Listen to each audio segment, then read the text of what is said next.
Voici comment ça s'est passé. Nous montions le sentier, à travers le bois des ombres. Nous étions déjà loin du Cocyte, du Styx, de la barque et des lamentations. On entrevoyait sur les feuilles la lueur du ciel. Je sentais derrière moi le bruissement de son pas. Mais j'étais encore là-bas, et j'avais toujours ce froid sur les épaules. Je pensais que je devrais y retourner un jour, que ce qui a été sera encore. Je pensais à ma vie avec elle, comme elle était avant, que cela prendrait fin encore une fois. Ce qui a été sera. Je pensais à ce froid glacial, à ce vide que j'avais traversé et qu'elle portait dans ses os, dans sa moelle, dans son sang. À quoi bon revivre encore? J'y pensais, et j'entrevis la lueur du jour. Je dis alors, finissons-en, et je me retournai. Eurydice s'évanouit, comme s'éteint une chandelle. J'entendis seulement un petit cri, comme celui d'une souris qui se sauve.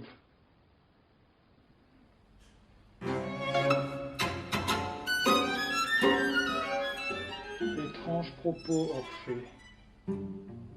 J'ai peine à y croire. Ici, on disait que tu étais cher aux dieux et aux muses. Beaucoup d'entre nous te suivent parce qu'ils te savent épris et malheureux. Tu étais si épris que seul parmi les hommes tu as franchi les portes du néant. Non, je n'y crois pas, Orphée. Ce ne fut pas ta faute si le destin t'a trahi. Le destin n'a rien à faire ici. Mon destin ne trahit pas. Il aurait été ridicule qu'après ce voyage, après avoir vu le néant en face, je me retourne par erreur ou par caprice. Ici, on dit que ce fut par amour. On n'aime pas quelqu'un qui est mort. Et pourtant, tu as pleuré par monts et collines. Tu l'as cherché et appelé. Tu es descendu dans l'Hadès. C'était quoi cela? Tu dis être comme les hommes. Sache donc que les hommes ne savent que faire de la mort. L'Eurydice que j'ai pleuré était une saison de ma vie. Là-bas, je cherchais bien autre chose que son amour. Je cherchais un passé qu'Eurydice ne connaît pas. Je l'ai compris parmi les morts, tandis que je chantais mon chant. J'ai vu les ombres se figer avec un regard vide, les gémissements cesser. Perséphone se cachait le visage. Le ténébreux, impassible Hadès se penchait lui-même comme un mortel pour écouter. J'ai compris que les morts ne sont plus rien. La douleur t'a bouleversé, Orphée. Qui ne voudrait de nouveau s'en passer? Eurydice était presque ressuscitée. Pour ensuite mourir une autre fois, Bacchante. Pour porter dans son sang l'horreur de l'Hadès et trembler avec moi jour et nuit. Tu ne sais pas ce qu'est le néant.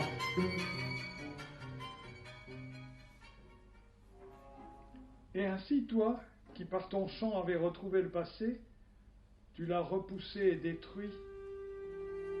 Non, je ne veux pas y croire. Comprends-moi, Bacchante.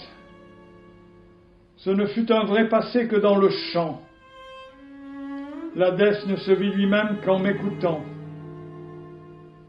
Déjà, en montant le sentier, ce passé disparaissait. Il devenait un souvenir, il avait une odeur de mort. Quand la première lueur du ciel m'atteignit, je tressaillis comme un enfant, heureux et incrédule. Je tressaillis pour moi seul, pour le monde des vivants. La saison que j'avais cherchée était là, dans cette lueur. Celle qui me suivait n'eut plus d'importance pour moi. Mon passé fut la clarté, ce fut le chant et le matin. Et je me suis retourné.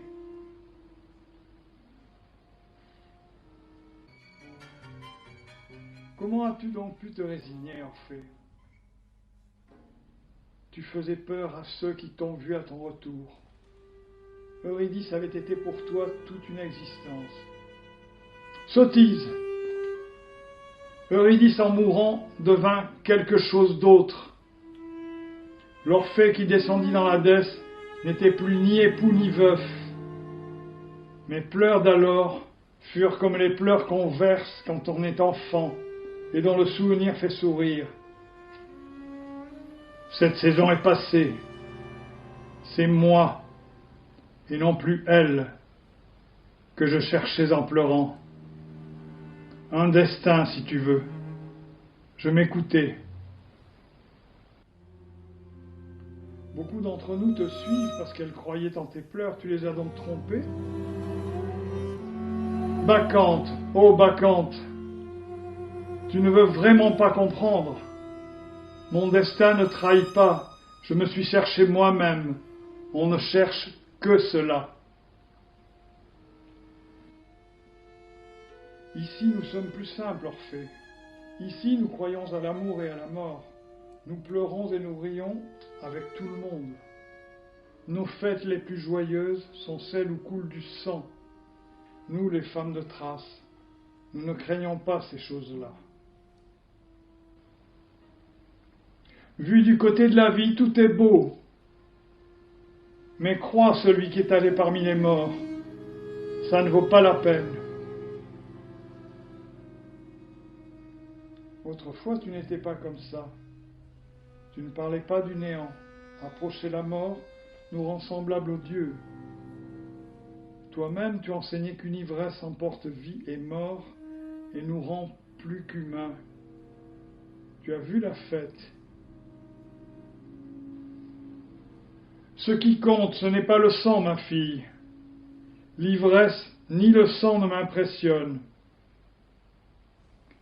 Mais ce qu'est un homme, il est bien difficile de le dire. Toi non plus, Bacchante, tu ne le sais pas. Sans nous, tu ne serais rien, Orphée. Je le disais, et je le sais. Et après tout, quelle importance! Sans vous, je suis descendu dans l'Hadès. Tu es descendu nous chercher. Mais je ne vous ai pas trouvé. Je voulais toute autre chose que j'ai trouvé en revenant à la lumière. Autrefois, tu chantais Eurydice sur les monts. Le temps passe, Bacchante. Les monts demeurent. Eurydice n'est plus. Ces choses ont un nom. Et elle s'appelle l'homme. Invoquer les dieux de la fête est inutile ici. Toi aussi, tu les invoquais. Un homme fait tout dans sa vie. Il croit en tout. Au fil de ses jours. Il croit même que son sang coule parfois dans les veines des autres. Ou que ce qui a été peut être défait. Il croit briser le destin par l'ivresse. Tout cela, je le sais, et ce n'est rien. Tu ne sais que faire de la mort, Orphée, et ta pensée n'est que mort. Il eut un temps où la fête nous rendait immortels. Et vous, profitez-en de la fête. Tout est permis à qui ne sait pas encore. Il est nécessaire que chacun descende une fois dans son enfer. L'orgie de mon destin s'est terminée dans l'Hadès. Elle s'est terminée en chantant, à ma manière, la vie et la mort. Et qu'est-ce que ça veut dire, un destin qui ne trahit pas? Cela veut dire qu'il est en toi, ta chose, plus profond que le sang, au-delà de toute ivresse. Aucun Dieu ne peut l'atteindre. Peut-être Orphée, mais nous ne recherchons aucune Eurydice. Pourquoi donc descendons-nous aux enfers, nous aussi? Toutes les fois qu'on invoque un Dieu, on connaît la mort. Et on descend dans l'Hadès pour arracher quelque chose, pour violer un destin. On ne vainc pas la nuit et on perd la lumière. On se débat comme des possédés. Tu dis des choses méchantes. Tu as donc perdu la lumière, toi aussi? J'étais presque perdu et je chantais. Et en comprenant, je me suis trouvé moi-même. Est-ce que ça vaut la peine de se trouver de cette manière? Il y a un chemin plus simple, d'ignorance et de joie. Le Dieu est comme un seigneur entre la vie et la mort. On s'abandonne à son ivresse. On déchire et on est déchiré. On renaît chaque fois et on se réveille comme toi au jour. Ne parle pas de jour, de réveil. Peu d'hommes savent, nulle femme autant que toi ne sait de quoi il s'agit. Peut-être est-ce pour cela qu'elles te suivent, les femmes de Thrace. Pour elles, tu es comme le Dieu. Tu es descendu des monts, tu chantes des poèmes d'amour et de mort.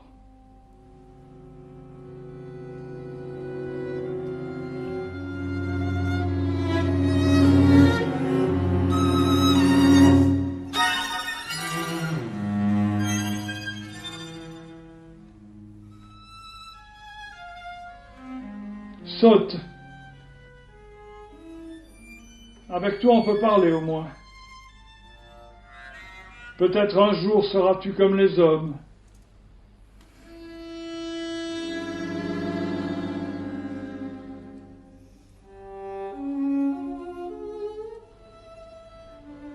Pourvu qu'avant les femmes de Thrace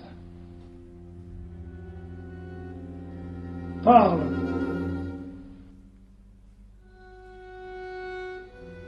Pourvu qu'elles ne mettent pas le Dieu en pièces.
Thank you.